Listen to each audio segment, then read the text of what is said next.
Today, we want to talk a little bit more about surface integrals. We want to continue talking about how surface integrals relate to line integrals structurally. And then we want to take our line integral theorem, Green's theorem, and compare it to the surface integral theorem, the divergence theorem. If you're wondering why I can properly pronounce divergence here in Calc 3 when I could not in Calc 2 and always said divergence, I don't know.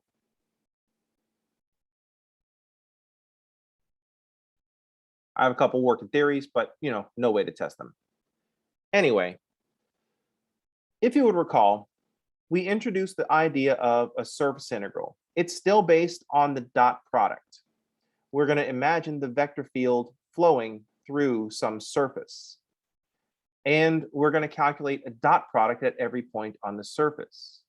Recall that the dot product is the contribution of the vector field in the direction of the curve in a line integral or the surface in a surface integral. Where it's pretty evident what the direction of the curve is for a line integral, we have to describe what we mean by the direction of the surface. And so we just pick normal to the surface. That gives us one vector at every point on the surface. And we just calculate the dot product. How much of the vector field is going along normal to the surface. And then we're just adding up all those dot products, either all the values over the surface or all the values along the curve, because this part of the integral is just saying plug these numbers or plug these points, values, coordinates, plug these into this function. Evaluate this dot product at all these points. Surface integral just ups that to a two-dimensional thing. Evaluate this dot product at all these points. Goes all the way back to the beginning when we look at the integral from a to b of f prime of x dx. Evaluate f prime of x dx at all these points, at all the values from a to b. Oh wait, I actually do know why I wrote f prime, because we're doing Fundamental Theorem of Calculus in Calc 1, so that's what I've been writing for the last couple of days. So line integral and surface integral, both based on this dot product. How much of that vector field is going in the direction of the curve or the direction of the surface? Applications of these things are going to be applications of dot products. So it's more important to understand what the dot product does. And then we can see, once we learn a new application of the dot product, mostly from physics, then we're going to be able to see a new application for line integrals and surface integrals. So one of the theorems that we had attached to the line integrals was Green's theorem. That says the line integral of vector field f on a closed curve C is equal to the double integral of the scalar curl of f. So this partial f2 dx minus partial f1 dy, that's the scalar curl.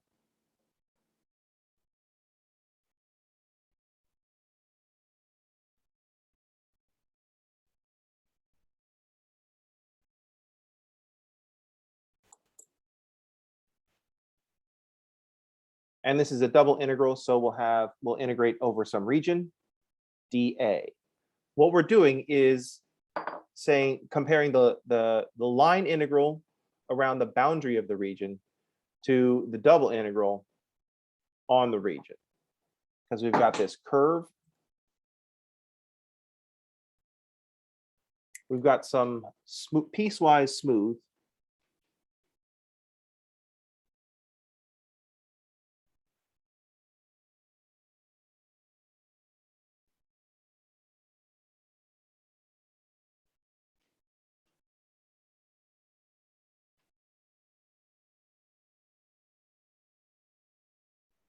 Piecewise smooth curve C, that is the boundary of some region R.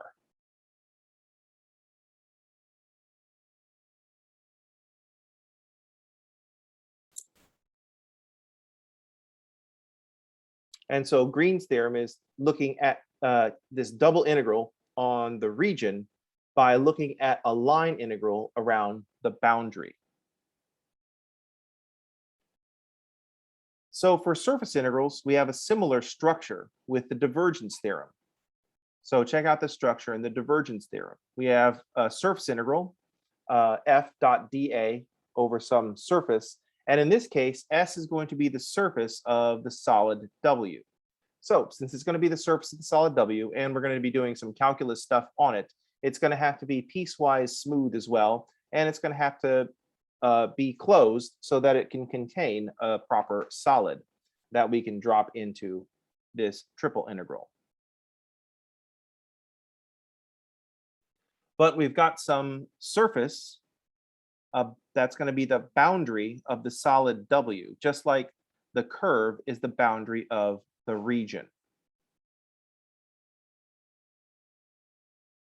So this S is the surface, it's the boundary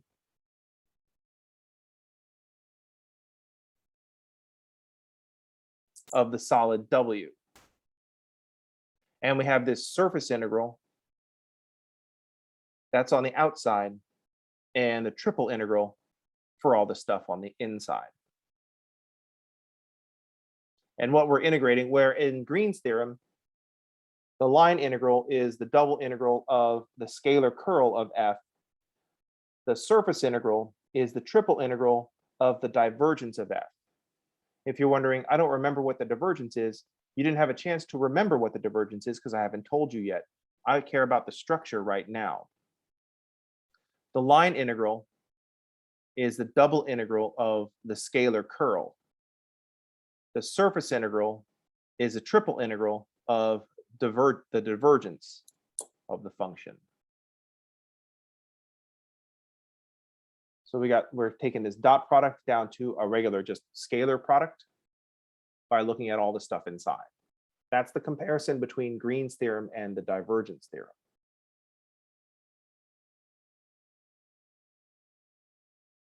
So if we think about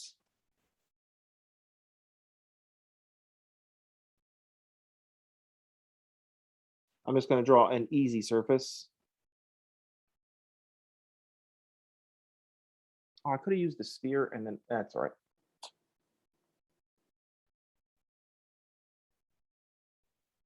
So if the surface S is this cylindrical can, then inside is the solid W.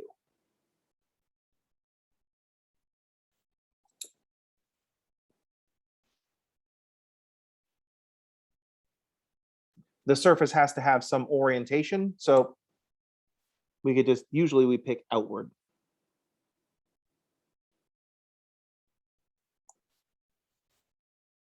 Our direction of the surface will be normal to the surface, and there are two normal vectors, one pointing out and one pointing in. We want the one pointing out.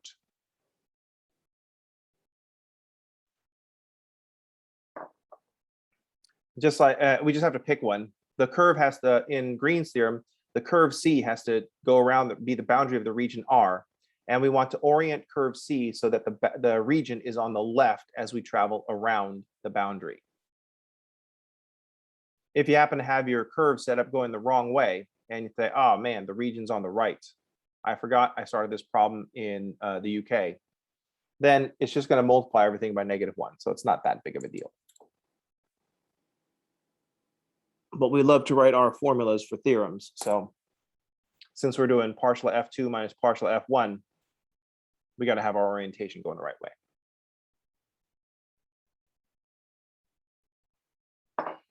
So this a divergence of F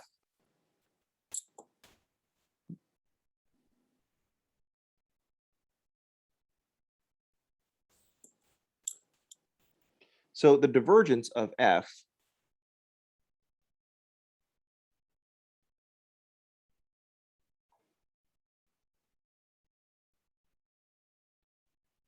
is the partial F1 with respect to X plus the partial F2 with respect to Y plus the partial F3 of F3 with respect to Z. So this is the divergence of a vector field.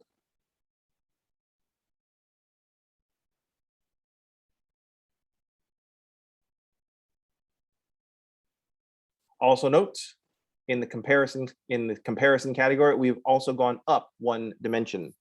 So whereas Green's theorem is taking place in this plane, the divergence theorem is taking place in space.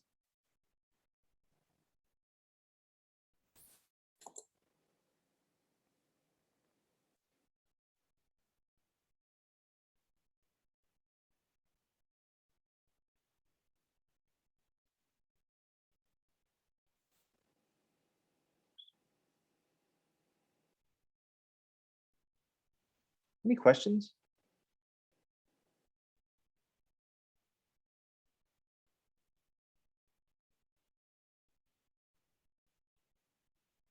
So this is one connection that I like to make between Green's theorem and the divergence theorem when we compare line integrals and surface integrals.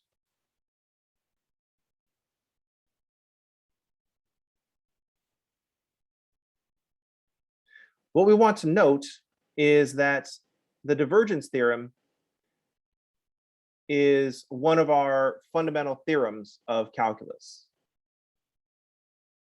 So the divergence theorem is one of our 3 fundamental theorems of calculus. So the other fundamental theorem of calculus that we have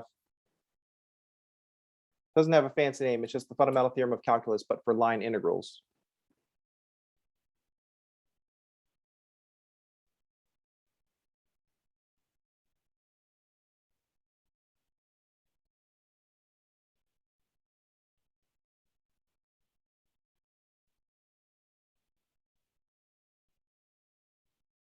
So if you recall, the fundamental theorem of calculus line integrals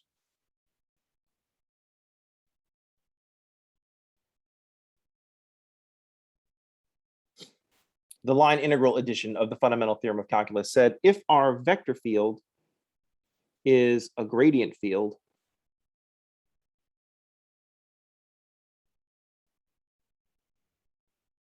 we just evaluate the function at the endpoints.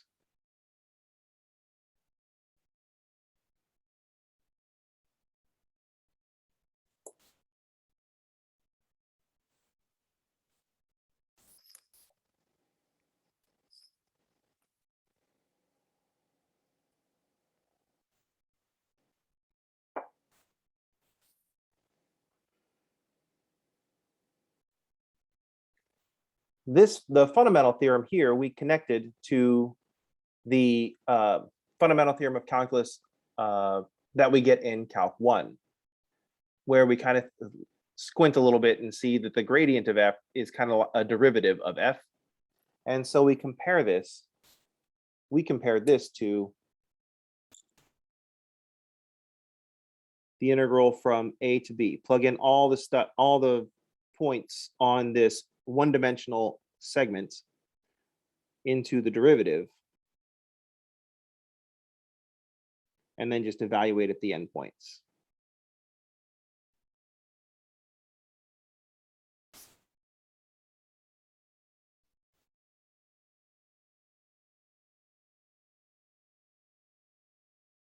So what we're thinking of here, and we want to compare this to the divergence theorem. If we integrate a derivative, we evaluate the function at the endpoints. If we integrate a gradient dr, we're evaluating the potential function at the endpoints. So in the case of the divergence theorem, we're integrating this divergence, which is a bunch of partial derivatives.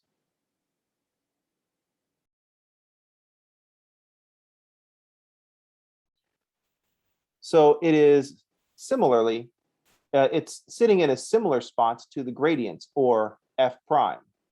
And we're evaluating, so if the divergence of f is taking the place of the derivative, we're evaluating the function at the endpoints or the boundary of the solid.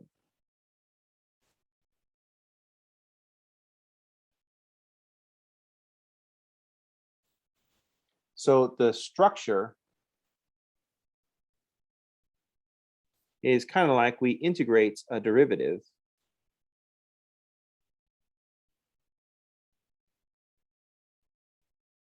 we evaluate the function at the boundary.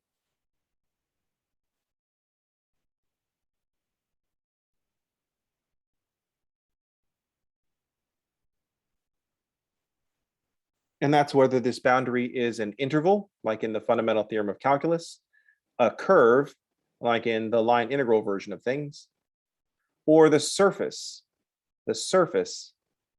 in the case of divergence.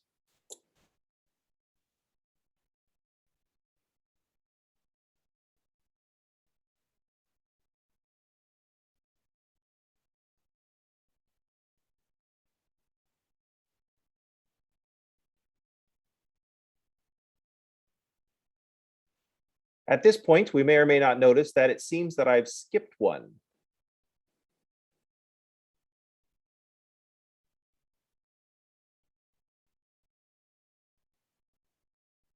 And the one that goes in the middle is Stokes' theorem.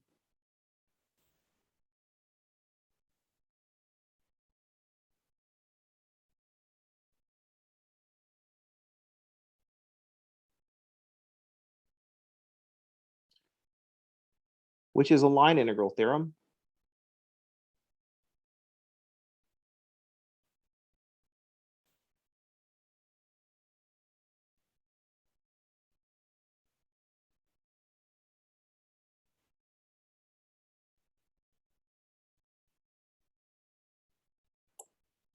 Which is a line integral theorem that seems to extend from Green's theorem.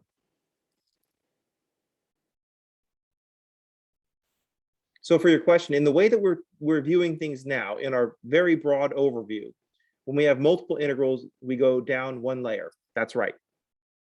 We're doing a triple integral. We look at the boundary, which is a two-dimensional thing. We have a double integral. We look at the boundary, which is a one-dimensional thing.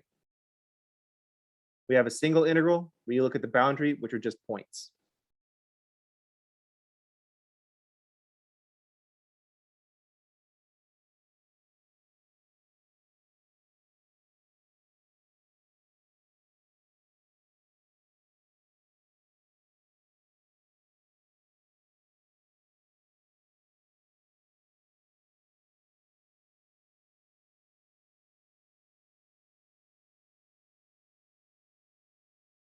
So the curl that we see in Stokes' theorem is not the scalar curl that we had before. This is the vector curl.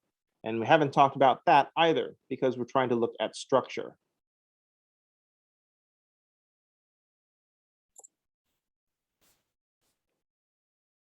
But if we're integrating a derivative, we look at the function at the boundary.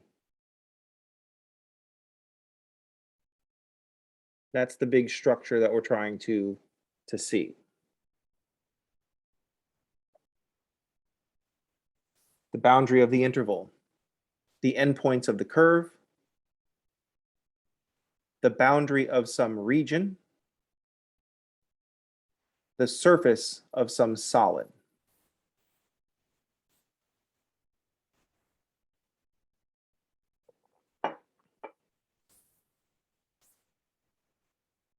Now all we have to do, once we understand what the dot product is, now we just have to understand what this vector curl is and what this divergence is and what they will tell us in various contexts. Any questions?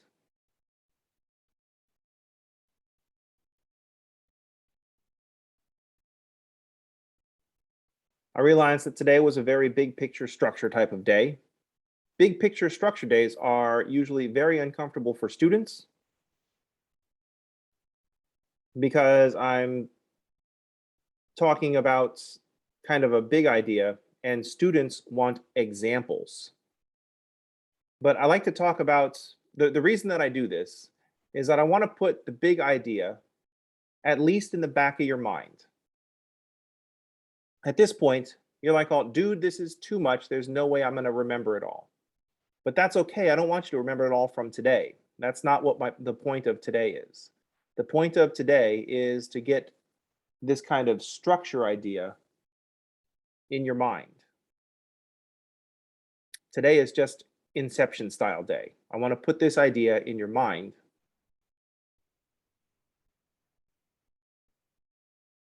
so that when we're moving forward and talking about different applications of things, of these dot products and whatnot, then that's the foundation that I want to build things on. Rather than starting off small and kind of building up to things. I'd rather say, here's the big picture, and then here are the details.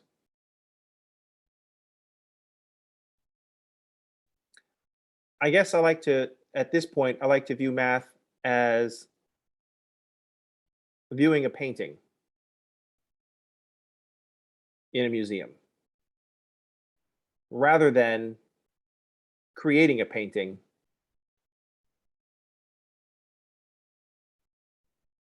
If we're viewing a painting, the first thing we see is the whole thing. The first thing is the big impact, where you see the whole completed work. And then you can start drilling down into the details. When we're creating a painting, all we see is like one little piece. Maybe in our mind, we have the whole painting finished. But the person watching the painting being painted only sees like the small details, and it's really hard to see what the big picture is. It's hard to see where this is going.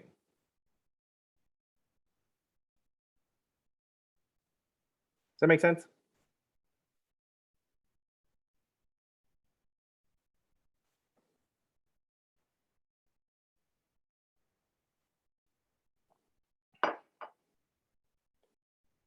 The painting thing happened, analogy is the one that came up because I was just at the St. Mary's Cathedral. There's a Sistine Chapel exhibit where they have details of all the Sistine Chapel panels.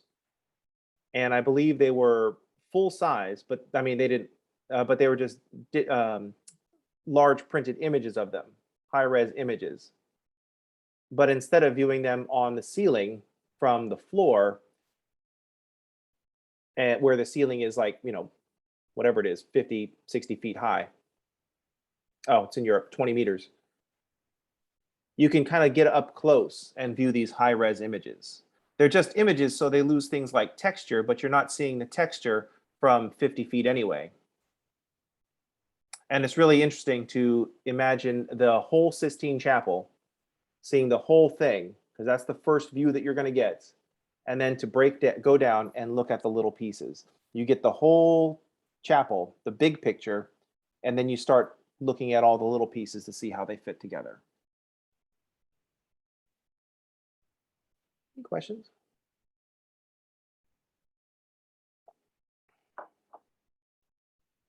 I like this structure business a lot. This is the way I think about a lot of things. If you've been in my class before, one of the things that bugs me is that we'll look at something like 23 times 17. And we'll learn how to do this when whatever grade we learn how to multiply. Then later on, we learn how to multiply. We even still call this multiplication. We say, here we're multiplying, and then we're like over here, we're going to call this multiplying. But we don't emphasize the fact that the process is the same for both. We really miss out on something. And I know some of your teachers are going to be like, oh, no, I totally did that. It's like, oh, but we're not doing it right because it doesn't land.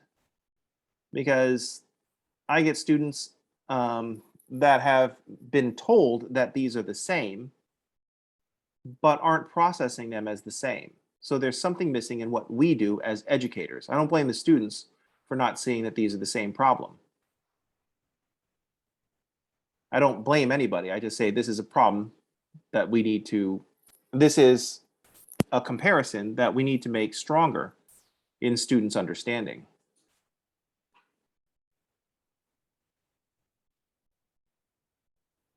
plus, I'm pretty sure that even in 2021, oops, I spelled 3 wrong. If I ask you to multiply this, you're going to do some wackadoodle stuff. Raise your hand if the first thing that you do is 7 times 3 is 21, but instead of writing 21 like a normal human being, you write 21.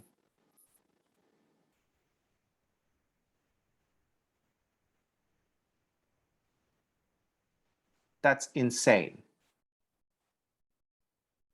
I mean, it's the normal thing to do, and everybody's going to try to defend that, but you're only going to defend that because this process was taught to you when you were a child and you were defenseless again, and you didn't ask why.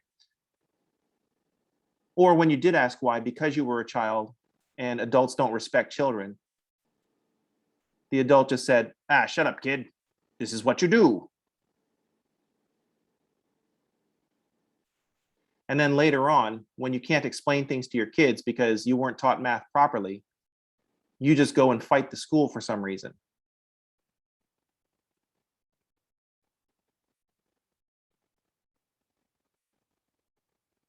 And then, so you learn this wackadoodle process. 7 times 2 is 14 plus 2 is 16. Never mind the fact that there is no 2 here. I know that this is a digit 2, but that 2 is 20. That's 7 times 20 is 140, plus this is 2 is a 20. It's not a 2, it's a 20. 7 times 20 is 140, plus 20 is 160. And that's why the 160 is showing up here, shifted over one space from the 1. And then you say 1 times 3, and Michael, dude, there's no 1 here, except this one down here from the 21 from 7 times 3. This one is not 1, it's a 10. 10 times 3 is 30, and that's why the 3 goes here. And then 10 times 20 is 200, and that's why the 2 goes here.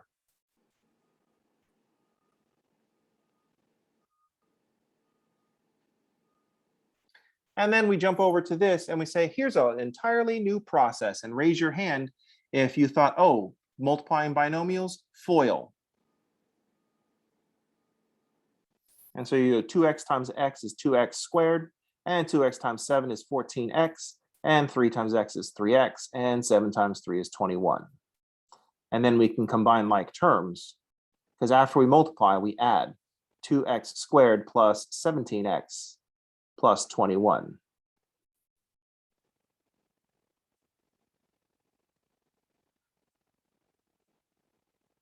Look at the 4 things that we built out of our FOIL. 2x squared, 14x, 3x, 21. Sound familiar? 21, 140, 30, and 200. Because we're doing the same thing. That's why we call both of these things multiplication.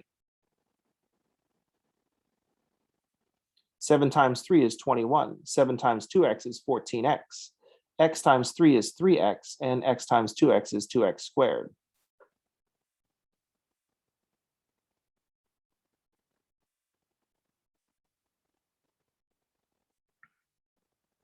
FOIL is just a shortcut for multiplication. And if it's a shortcut for multiplication, or not a shortcut, it's a mnemonic for remembering to get all the parts in your multiplication, then things we call multiplication, it should apply to all the things that we call multiplication. First is 200, outer is 140, inner is 30, and last is 21.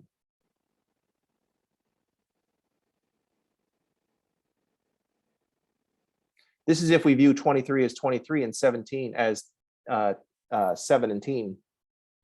But 23 is a 20 and 3, but we can also view the 17 as 20 negative 3.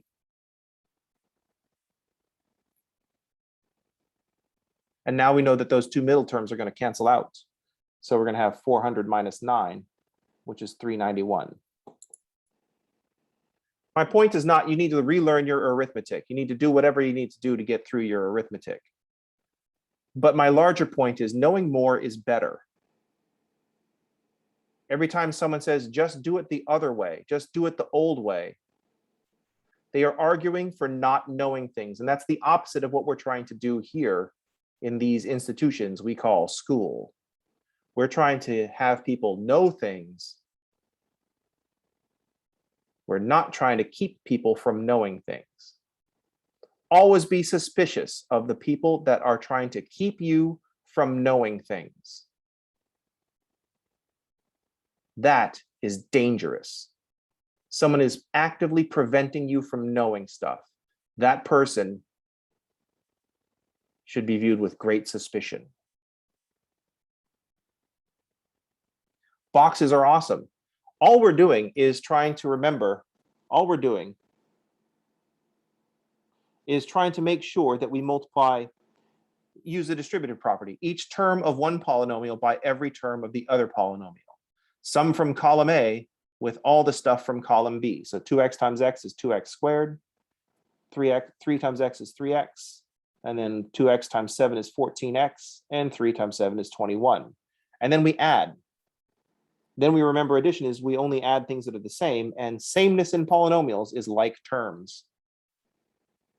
Same thing as if we have 23 and 7, 230, 140, and 21.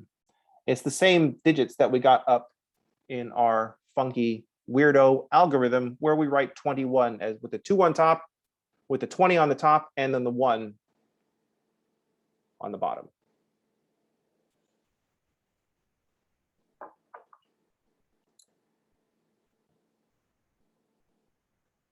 Also, if you're talking about this, I know this is a huge topic amongst young folks these days, but if you're talking about this and someone says, oh, well, this one is faster. It's like, well, that's because you were taught this one when you were a child and you've been doing it since then. So which one is going to be faster? The one that you've been doing a lot. You've had more practice. And if we're going to play the fast game, then let's play the fast game. If the argument is we want to do it as fast as possible, then pen and paper is not the answer. Call your friendly local calculator. Because the fact is, we're probably carrying a calculator with us at the time. Any questions?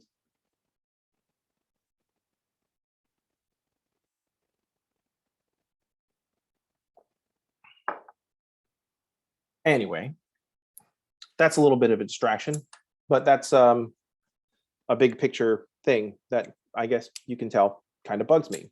Now, it's not a matter of that I don't like my expertise being questioned. That's no problem. I have no problem being questioned. I don't appreciate being questioned by people that come at me with weak ass arguments.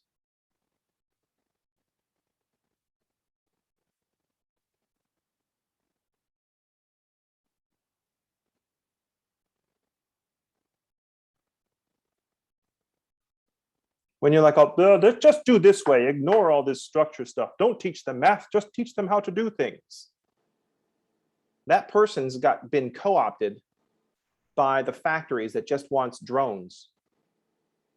But you got to realize the factory doesn't need drones in the form of humans anymore. They've got robots to do that for you. So they don't need to make humans robots anymore. And the education system is kind of reeling from that. We don't need people to do that anymore. You know what I mean? Anyway, that's all side note.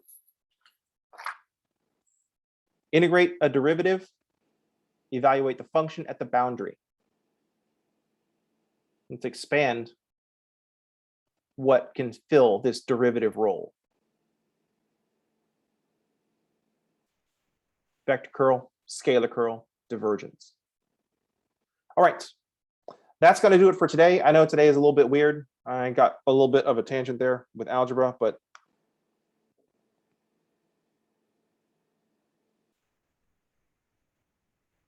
there we are. All right, that's going to do it for today. I will see y'all on tomorrow. Everybody have a good day, and thanks for playing.